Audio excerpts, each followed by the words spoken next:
السلام علیکم every one. Novel عشق میں تیرے رائٹر سائیگرند episode number 59 and 60۔ Captain Ayan Malik ان تینوں لڑکیوں کو فلیٹ پر لے آیا تھا۔ پروفیسر احمد ملک اس کا ہی انتظار کر رہا تھا۔ کیپٹن ایان ملک ان تینوں لڑکیوں کو ایک کمرے میں لے گیا تھا۔ وہ باہر آیا، پروفیسر احمد ملک اسے ہی دیکھ رہا تھا۔ کوئی مسئلہ تو نہیں ہوا؟ میجر حسین ملک نے اسے دیکھ کر بات کی تھی۔ نہیں بھائی، کوئی مسئلہ نہیں ہوا، کیپٹن ایان ملک نے اس کی طرف دیکھ کر کہا تھا۔ تھوڑی دیر میں ڈاکٹر انوشے آئیں گی، اس مل کر ان لڑکیوں کو ڈیل کرنا ہے۔ میجر حسین ملک کی آنکھیں سرخ ہو رہی تھیں۔ ان تینوں کی باتیں اس کے دماغ میں چل رہی تھیں۔ اس نے اس کی بیوی پر انگلی اٹھائی تھی۔ ان کا انجام تو برا ہونا تھا۔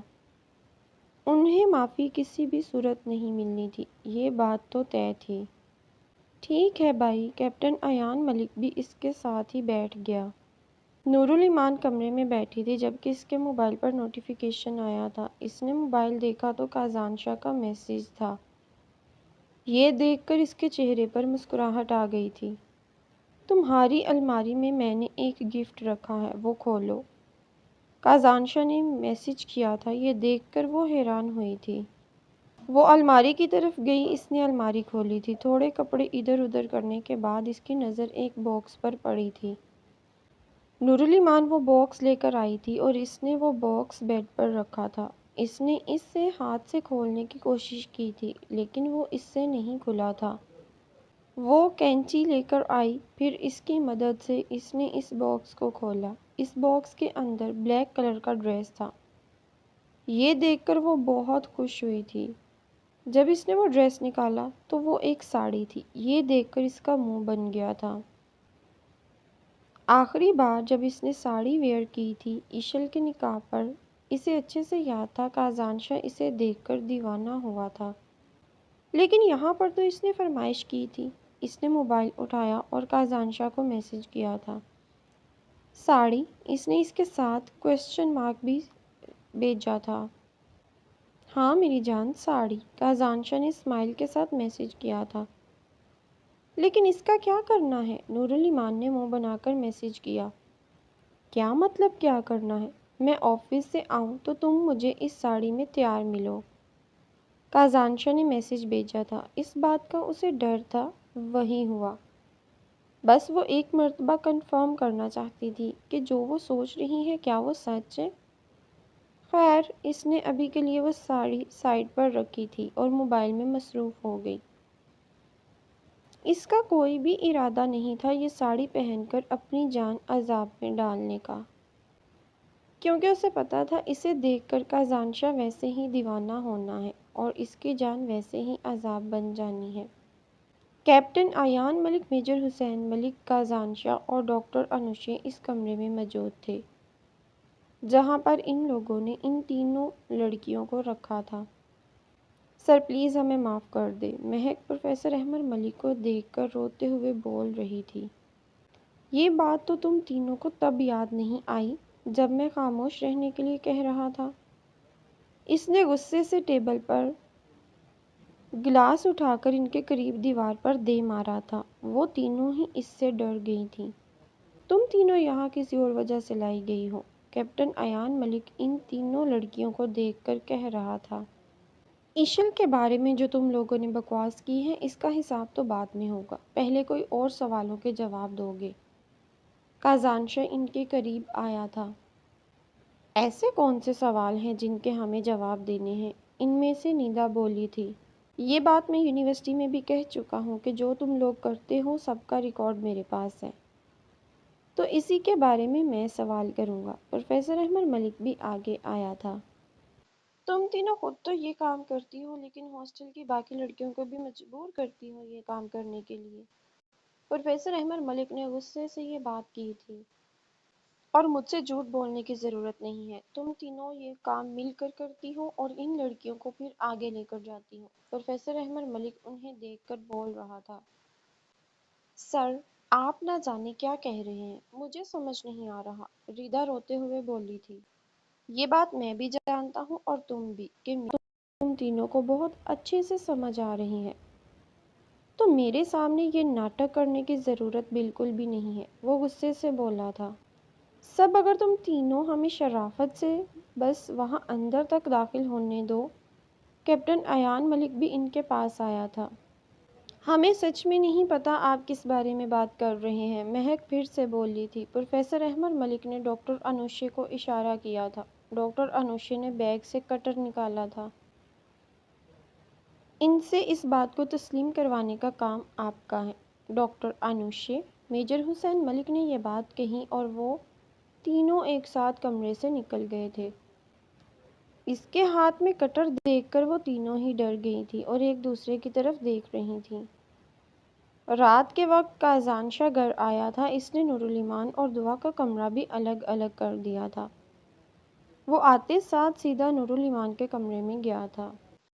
اس نے کمرہ کھولا تھا تو وہ محترمہ رہی تھی۔ یہ دیکھ کر وہ شوق ہوا تھا۔ اس نے اسے کیا کہا تھا موبائل پر، اور یہاں پہ یہ محترمہ تو سو رہی ہے۔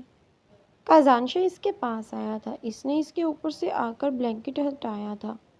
اس نے بلینکٹ ہٹایا تو حیران ہوا تھا کیونکہ محترمہ بلینکٹ کے اندر چھپ کر برگر کھا رہی تھی۔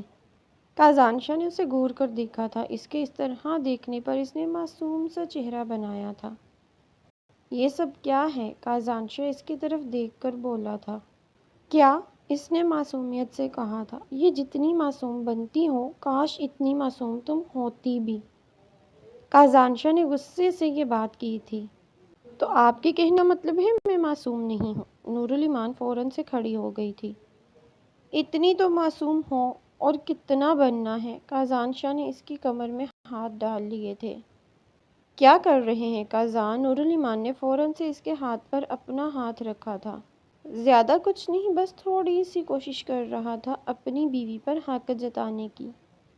کازان شاہ نے اس کے بال کان سے پیچھے کیے تھے۔ آپ مجھے تنگ کر رہے ہیں، اس نے غصے سے کہا تھا۔ میں تنگ کر رہا ہوں یا تم مجھے تنگ کر رہی ہو؟ کازان شاہ نے غصے سے کہا تھا۔ وہ بیچارہ کیا کیا سوچ کر آیا تھا۔ اس کی بیوی اس کے لیے تیار ہوئی ہوگی، اس نے بلیک ساڑی پہنی ہوگی، اس کے لیے پور پور خود کو کازان شاہ کے لیے سجایا ہوگا، لیکن یہاں پر تو تیور ہی نہیں مل رہے تھے۔ سجنا سنورنا تو بہت دور کی بات ہے۔ محترمہ یہاں پر چھپ کر برگر کھا رہی ہیں، کیا ہے؟ کازان شاہ کے غصے سے دیکھنے پر نور الایمان نے معصومیت سے کہا تھا۔ کچھ بھی نہیں، اور اب جلدی کرو۔ کازان شاہ نے اسے دور کیا تھا اور خود الماری کی طرف گیا تھا۔ کیا کرنا ہے؟ نور الایمان گھور کر اسے دیکھ رہی تھی۔ کرنا یہ ہے کہ جو ساڑی میں نے آپ کو دی تھی وہ آپ نے پہننی ہے اور میرے لیے تیار ہونا ہے۔ میں بس ابھی فریش ہو کر آ رہا ہوں، 10 منٹ کے اندر اندر آپ مجھے تیار ملو۔ کازان شاہ الماری سے وہ باکس نکال رہا تھا۔ اس میں سے ساڑی نکال کر وہ نور الایمان کے پاس آیا تھا اور اسے تھمائی تھی۔ پلیز نا، آج رہنے دیں، کل پہن لوں گی میں، اور رات بھی بہت ہوگئی۔ نور الایمان نے معصومیت سے آنکھیں سٹ پٹائی تھی۔ بالکل بھی نہیں، کازان شاہ نے اسے گھورا تھا۔ میں نہیں ہو رہی۔ نور الایمان نے غصے سے یہ بات کی۔ سچ میں تیار نہیں ہونا میرے لیے؟ کازان شاہ نے اب کی بار سیریس انداز میں کہا تھا۔ نہیں نہیں ہونا، وہ منہ بنا کر غصے سے بولی تھی۔ ٹھیک ہے، تمہاری مرضی۔ میں جا کر انوشے کو۔ ابھی وہ بات کر ہی رہا تھا کہ نور الایمان نے اسے کالر سے پکڑ کر اپنی طرف کھینچا تھا۔ ابھی میں زندہ ہوں تمہاری ساری خواہشیں پوری کرنے کے لیے، جب میں مر جاؤں گی نا پھر چلے جانا کسی اور کے پاس۔ نور الایمان نے غصے سے یہ بات کہی تھی۔ اس سے برداشت نہیں ہوا تھا کازان شاہ کے منہ سے انوشے کا نام۔ تو ذرا سوچیں نا مجھ پر کیا گزرتی ہوگی جب آپ کسی دوسری لڑکی کا نام لیتے ہیں۔ نور الایمان کی آنکھیں نم ہو گئی تھیں۔ کازان شاہ نے اسے خود سے دور کیا۔ اپنے بارے میں ایسی فضول بات مت کیا کرو نور الایمان، کازان شاہ کی جان بستی ہے تم میں۔ تمہارے بغیر کازان شاہ کا کچھ بھی نہیں ہے۔ اب جاؤ، جا کر ریڈی ہو۔ کازان شاہ نے اس کے گال پر لب رکھ کر اسے دور کیا تھا۔ گال پر کس کرنے کی وجہ سے نور الایمان کا چہرہ شرم سے سرخ ہوا تھا۔ دل کی دھڑکنیں بے ترتیب ہوئی تھیں۔ جانے کیوں، کبھی کبھی کازان شاہ کے قریب ہونے پر دل ہی الگ انداز میں دھڑکتا تھا۔ اسے خود میں سمجھ نہیں آتا تھا کہ یہ اس کے ساتھ کیا ہو رہا ہے۔ پلیز نہ، کل نورالایمان نے معصومیت سے یہ بات کہی تھی۔ سوچ لو پھر، جو میں چاکلیٹ لایا ہوں وہ بھی کر دوں گا۔ کازانشا جانتا تھا کہ اس کی کمزوری چاکلیٹ ہے آج کل۔ آپ بہت برے ہیں، جان بوجھ کے چاکلیٹس کا نام لیا ہے نا؟ نورالایمان نے غصے سے منہ بنایا تھا۔ کیونکہ میں جانتا ہوں کہ آج کل کی کمزوریاں چاکلیٹس بنی ہوئی ہیں۔ اس کی اس بات پر نورالایمان نے غصے سے اسے گھورا تھا۔ آدھا گھنٹہ ہے صرف تمہارے پاس، جلدی سے تیار ہو جاؤ، آدھے گھنٹے بعد میں یہیں پایا جاؤں گا، کازانشا نے پیار سے کہا تھا۔ نورالایمان نے اس کے بات پر منہ بنایا تھا اور غصے سے ساڑی لے کر واش روم میں جا بند ہوئی تھی۔ پیچھے سے اس کے اس ایٹیٹیوڈ پر کازانشا اپنی ہنسی نہیں روک پایا تھا۔ ماضی، یوں ہی کچھ سال گزر گئے تھے۔ کازانشا کی عمر اب 18 سال ہو گئی تھی۔ وہ پوری طرح سے بزنس کو سنبھالنا سیکھ چکا تھا۔ وہ 4 سال سے اس سب کے اوپر کام کر رہا تھا۔ وہ 14 سال کی عمر میں تھا جب اپنے بابا کے بزنس کو بچانے کے لیے اس نے یہ بزنس جوائن کیا تھا۔ اپنی اسٹڈیز کے ساتھ ساتھ وہ بزنس کو بھی اچھے سے لے کر چل رہا تھا۔ ہارون شاہ آفس سے واپس گھر جا رہے تھے۔ راستے میں ایک ٹرک آئی تھی جس نے اس کی گاڑی کو زور سے ہٹ کیا تھا۔ گاڑی الٹ گئی تھی اور پوری گاڑی کو آگ لگ گئی تھی۔ سنسان روڈ تھی اور وہاں پر کوئی بھی نہیں تھا۔ ٹرک بھی اپنا کام کر کے وہاں سے جا چکی تھی۔ پیچھے پوری گاڑی کو آگ نے اپنی لپیٹ میں لے لیا تھا۔ شام سے رات ہو گئی تھی اور رات سے پھر صبح ہونے والی تھی، لیکن ہارون شاہ گھر واپس نہیں آیا تھا۔ اس کا نمبر بھی نہیں لگ رہا تھا۔ رات جب کازانشا حویلی آیا تھا، سب نے اس سے پوچھا تھا ہارون شاہ کا۔ یہ سن کر وہ حیران ہوا تھا کیونکہ وہ تو شام کو ہی حویلی کے لیے نکل گئے تھے۔ اس کے بعد اس نے انہیں بہت سی کالز کی تھیں لیکن ان کا نمبر بند جا رہا تھا۔ کازانشا نے پوری رات لگا کر انہیں ڈھونڈا تھا لیکن وہ اسے نہیں ملے تھے۔ اب اس نے جا کر پولیس اسٹیشن میں کمپلین کروائی تھی۔ پولیس اپنے کام پر لگ گئی تھی اور اس نے ہارون شاہ کو ڈھونڈنے کا کام سر انجام دینا شروع کر دیا تھا۔ احمر کی عمر 14 سال ہو گئی تھی اور وہ ہر چیز کو سمجھنے لگ گیا تھا۔ وہ یہ بات بھی جان گیا تھا کہ شہزاد ملک نے ان کی ماں کے ساتھ بے وفائی کی تھی۔ زینب کی جب کبھی کبھی شہزاد ملک سے لڑائی ہو جاتی تھی تو اس نے زینب کو اکثر یہ کہتے سنا تھا کہ یہ جو کچھ بھی اس کے پاس ہے وہ اس کے بھائی کا دیا ہوا ہے۔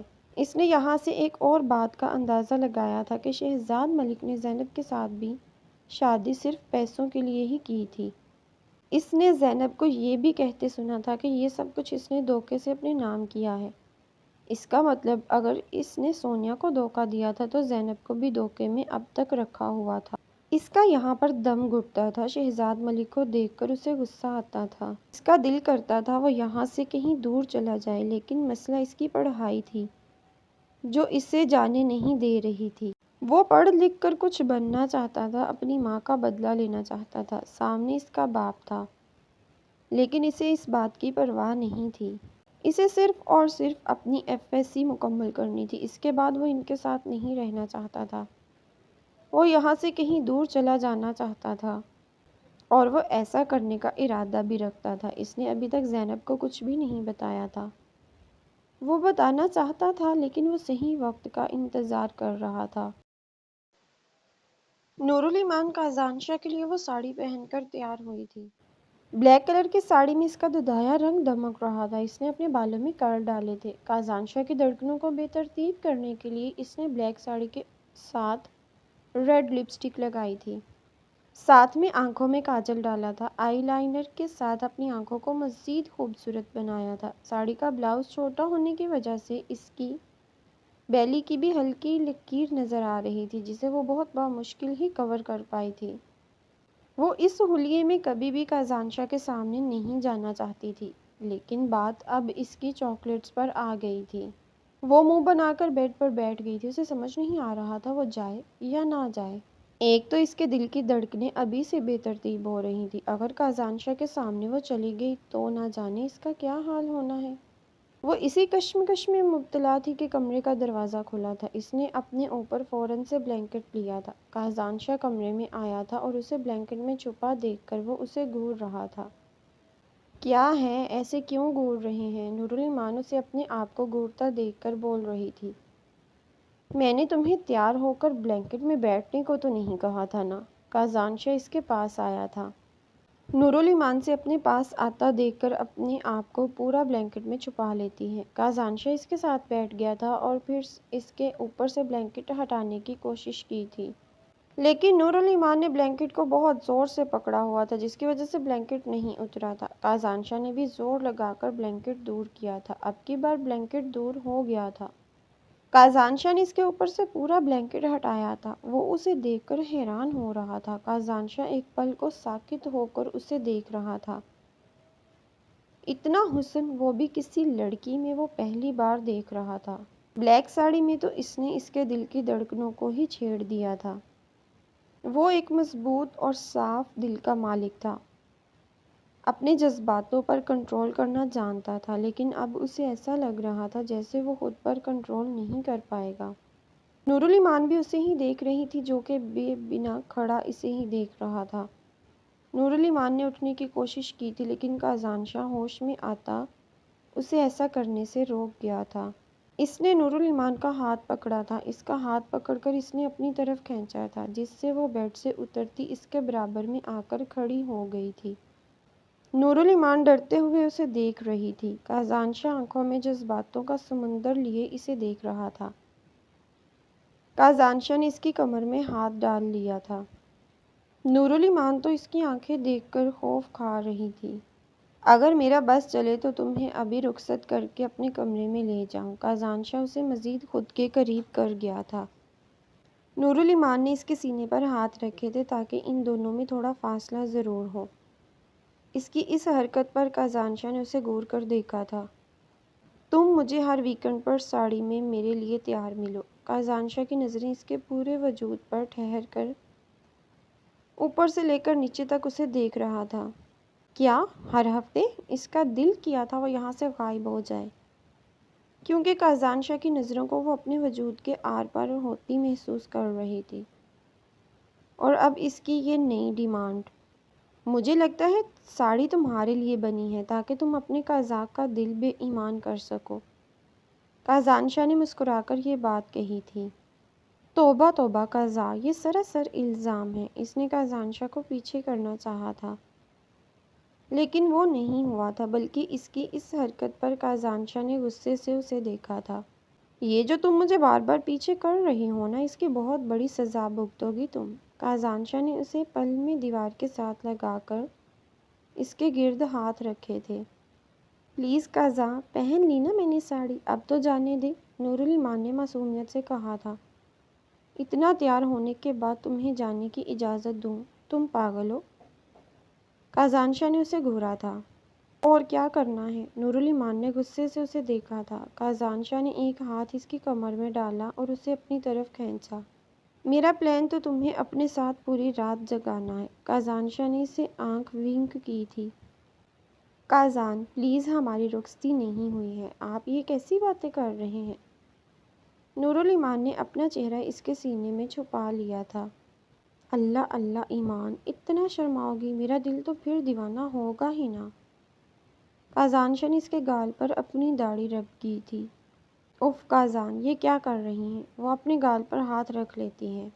اس کے اس طرح کرنے پر کازانشا مسکراتا ہے اور پھر اس کے دوسرے گال پر بھی یہی حرکت سر انجام دیتا ہے۔ نورالایمان نے اپنے دونوں گالوں پر ہاتھ رکھ لیا تھا۔ اس کے ایسا کرنے پر کازانشا مسکرا کر اسے دیکھ رہا تھا۔ تمہیں لگتا ہے کہ ایسا کرنے سے تمہارے یہ سافٹ سافٹ گال مجھ سے بچ جائیں گے؟ کازانشا نے اس کے دونوں ہاتھ پکڑ کر گال سے نیچے کیے تھے اور پھر بہت محبت سے اپنے لب اس کے دونوں گالوں پر رکھے تھے۔ اس کی اس حرکت پر نورالایمان کے دل کی دھڑکنیں تیز ہوئی تھیں۔ اس کے گال جو پہلے لال ہو رہے تھے مزید لال ہو گئے تھے۔ کازان، میری چاکلیٹس! اسے فوراً سے اپنی چاکلیٹس یاد آئی تھیں۔ وہ بھی مل جائیں گی محترمہ۔ کازانشا نے اسے باہوں میں اٹھا لیا تھا۔ اس کی اس حرکت پر نورالایمان حیرانی سے اسے دیکھ رہی تھی۔ قزاق، یہ آپ کیا کر رہے ہیں؟ نورالایمان نے اس کے سینے میں سر چھپاتے ہوئے کہا تھا۔ کچھ زیادہ نہیں، بس جو تم دیکھ رہی ہو۔ کازانشا نے اسے اپنے ساتھ بیڈ پر لٹایا تھا۔ نہ جانے کیوں، لیکن اسے کازانشا کے ارادے ٹھیک نہیں لگ رہے تھے۔ قضا پلیز، اس نے معصومیت سے کہا تھا۔ کازانشا اسے دیکھ رہا تھا، جس کی شکل اب رونے والی ہو گئی تھی۔ میری جان، آپ ٹینشن نہ لیں، کچھ بھی نہیں کر رہا میں، اور رخصتی سے پہلے تو بالکل بھی نہیں، بعد میں بھی آپ کی اجازت کے ساتھ۔ کازانشا کی اس بات پر اس کی جان میں جان آئی تھی اور وہ زور اس کے ساتھ لپٹ گئی تھی۔ کازانشا نے بھی اس کے گرد اپنا حصار بنایا تھا۔ اب محترمہ، آپ میرے جذباتوں کو خود ہوا دے رہی ہیں، کازانشا نے ہنس کر کہا تھا۔ اس کی اس بات پر نورالایمان شرم سے سرخ ہوئی تھی۔ اس نے پیچھے ہونا چاہا تھا لیکن کازانشا نے نہیں ہونے دیا تھا۔ میری چاکلیٹس، جب کازانشا نے اسے دور ہونے نہ دیا تو اس نے فوراً سے اپنی چاکلیٹس یاد کی تھیں۔ مل جائیں گی وہ بھی ابھی، سو جاؤ، بہت تھک گیا ہوں میں، آفس میں بھی بہت کام تھا۔ نورالایمان کو اپنے پاس محسوس کر کے اسے نیند آنے لگ گئی تھی، کیونکہ اس لڑکی میں اس کی جان بستی تھی۔ اس نے کبھی بھی نہیں سوچا تھا اس 30 سالہ مرد کو ایک معصوم سی 16 سال کی لڑکی سے اس حد تک محبت ہو جائے گی۔ اس کے چہرے پر تھکان صاف واضح ہو رہی تھی، اس لیے نورالایمان نے بھی مزید کچھ نہیں کہا تھا اور اس کے ساتھ لگ کر نیند کی آغوش میں چلی گئی تھی۔